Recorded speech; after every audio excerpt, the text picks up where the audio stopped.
One of the things that most excites me about historical research in general is the thrill of finding new ways of understanding the past and new sources for telling the story that I'm trying to tell.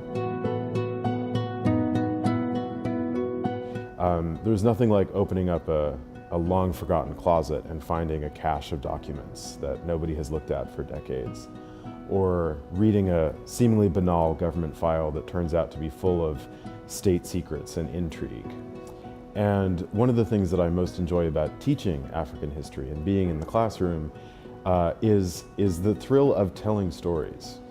There's this great quote by a Malian intellectual from the 20th century called Amadou Hampâté Bâ. And he said, "When an old person dies, it's a library burning." And this quote, I think, illustrates what is unique and what is important about African historical epistemology. African history is not something that you simply find written on the page. It's not something simply in documents. It's to be found in the telling and retelling of stories. And so when you're sitting in a course in African history and you're talking about events in a seminar or you're listening to a lecture, realize that you're part of the process of producing knowledge about Africa. You're not just passively receiving it. You are a historian in the sense that Amadou Hampâté Bâ would understand it. The project that I'm currently working on is a history of the Nigerian Civil War, which took place between 1967 and 1970 and was fought between the Federal Republic of Nigeria and the Republic of Biafra. And in particular, I'm interested in the way in which this war is connected to a larger history of crime in post-colonial Nigeria. In the context of a massive humanitarian crisis, many ordinary people in Biafra survived in the day-to-day by engaging in activities that blurred the line between the legitimate violence of warfare and violent crime. I was brought to this work by a novel, actually, Chimamanda Ngozi Adichie's Half of a Yellow Sun, which I read when I was in college in an African literature course. And this novel got me thinking about this war that I had vaguely heard of but didn't really know anything about. And so since then, I've been trying to find ways to understand this war.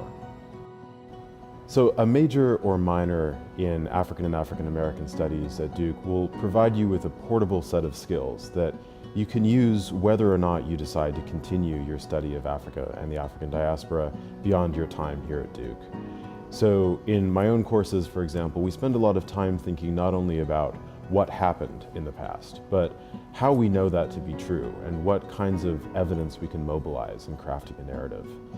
Being able to draw together large amounts of information, much of which is contradictory, into a single, unified, compelling narrative that doesn't flatten it out into a teleology is a very important skill to have, and it's one that you will learn in my classes and the classes of many of my colleagues.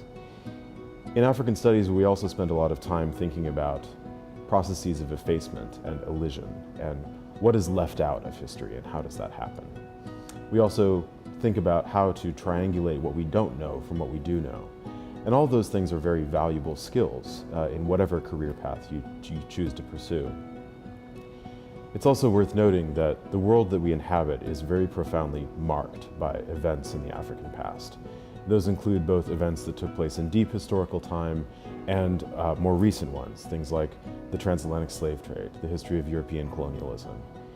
And studying African and African American studies at Duke will give you the tools to understand those events, not only their place in history, not only in African history, but how they shape the world in which we live today in the 21st century.